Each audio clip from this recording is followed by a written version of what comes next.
Welcome to Philosophy 102, Introduction to Ethics. My name's Dr. Nick Nash, and I'm teaching this class. In this class, we're going to spend 10 weeks thinking about ethics. Ethics is a systematic and reasoned study of moral right and wrong, good and bad, and the use of claims that involve these concepts. Our strategy for this work is going to involve, in part, looking at case studies and thinking about what the best action is and why it's the best action. In addition, we're going to look at some historical readings and have the opportunity to work through our book. The plan for this video, I'm going to begin by talking a little bit about myself so that you know some things about me, who I am. Then I'm going to talk a little bit about the value of philosophy in our world. And then I'm going to talk about the environment that we want to create in our online classroom. So a few details about me. I live in Pendleton with my wife Rachel, and we moved back to the area in December of 2017 after living away for about 15 years while we're going to school.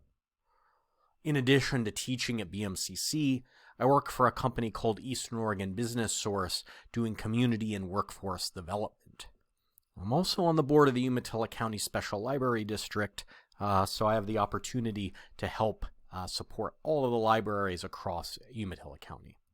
I'm very grateful for the opportunity to teach philosophy at BMCC. It's honestly something that I never thought that I would have the opportunity to do, and I'm very, very grateful that I get to teach in the place where I grew up. It's a very strange experience. So, a few more details about me. I was born and raised in Pendleton, and I graduated from Pendleton High School in 1998. I moved around a lot after high school, and I dropped out of a bunch of different colleges, including, in fact, BMCC. I think that my cumulative grade average at BMCC is like 0.06 or something like this. But in any case, my first probably 10 years out of high school were pretty rough. In 2005, I ended up in Portland, and I started to get my life back together. And in 2006, I started back to school at Portland Community College. And I kept going to school for the next 11 years. So in 2011, I finished my bachelor's degree in philosophy from Portland State University. Here's my wife and I in the park blocks at PSU.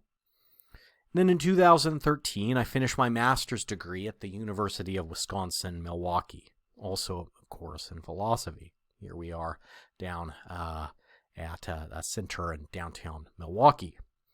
So if you don't know where Milwaukee is, Milwaukee's just north of Chicago in Wisconsin. So I got a couple of years living in the Midwest.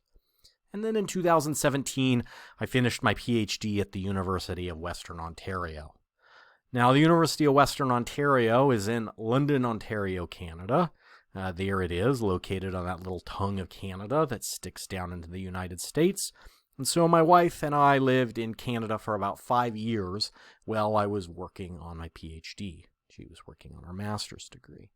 And here we are out front of the tower at the University of Western Ontario with the Canadian flag flying in the background.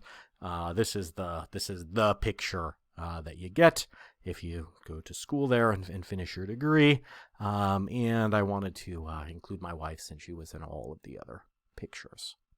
Now, you may be wondering, dude, who cares? Obviously, you're qualified to teach this class because you're teaching it. I don't care where you got your degrees.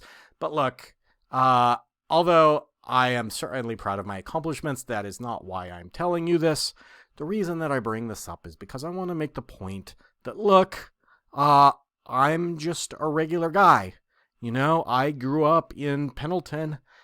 Maybe the place where you live or just down the road from the place where you live. But one day I had a crazy idea that I might actually be able to get a PhD in philosophy. I still remember the afternoon sitting in my apartment in Portland looking on the internet, and I realized, I bet I could do that. And this was a crazy idea to me. I slowly over time put a plan in place and worked with people, Portland State, to help me. And I followed the plan, and I worked really hard, and I got really lucky. But the reason that I'm telling you all of this about myself is because I want to make the point that, look, if I can get a PhD, just think about all of the things that you can do and all of the reasons that you're getting your education and all of the places that it can take you. Okay, so philosophy in our world today. Now, normally, this is the part of the presentation where I talk for a while about how philosophy can help you find a good job. Although I still think that's true, I think the philosophy can also do something that's much more important right now in the world that we're living in. Philosophy gives us the tools to help us make sense of the world in a meaningful way. And I think now, more than ever, this can be a part of the value that philosophy brings to our lives by helping us make sense of the things that are going on around us. All right. So, why do I think that philosophy is so great? Well, one reason is because it can be really fun. In this class, we're going to have the opportunity to think about a variety of strange arguments, and we're going to get practice assessing these arguments using careful reasoning. We'll have the opportunity to practice developing objections to these arguments and replies to our own objections, something I don't think people spend enough time thinking about. And these classrooms, the places where we find ourselves, will be a safe place to try out our new ideas and to sometimes be wrong. All right? And in order to do this, it's important that we turn our virtual classroom into an environment where you're safe to share your ideas. Now, as I say this, it's important to recognize that this is not to say that there are no wrong ideas. That is not right. There absolutely are wrong ideas. And quite frankly, I think that things would be going better in our world if we accepted that and stopped working through some of these wrong ideas. But in any case, it is not to say that there are no wrong ideas, right? Or that all ideas are equal or of equal quality. Instead, what we want to create is an environment where it's okay to share and evaluate our ideas. Look, a part of this process, and something that sometimes students struggle with in philosophy classes, is that there can be many right ideas, and there can also be many right answers. So often, I will ask you questions that I don't have a particular answer in mind for. And for these questions, you can answer it however seems appropriate to you. Okay? Now, another point I want to make is that it's okay to be wrong. It's okay to change your mind. And most importantly, it's okay to disagree. We're going to have the opportunity to take part in a lot of online discussions, and a part of these is to find people that you disagree with and to interact with them in a respectful way. I realize that part of our world is that we don't really have things set up in such a way that it's often safe to disagree with other people. We're going to get to practice that in our class. And finally, one sort of last point I'd like to make with regard to creating an environment where you're safe to share your ideas is that what my view is on a topic, or what you may think my view is, doesn't matter.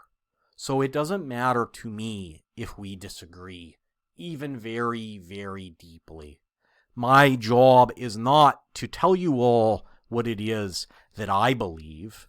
My job is to help you draw out what you believe and to make those beliefs and those thoughts better by working through them critically.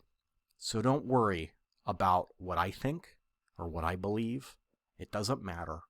and it'll have no effect on what you can present to me.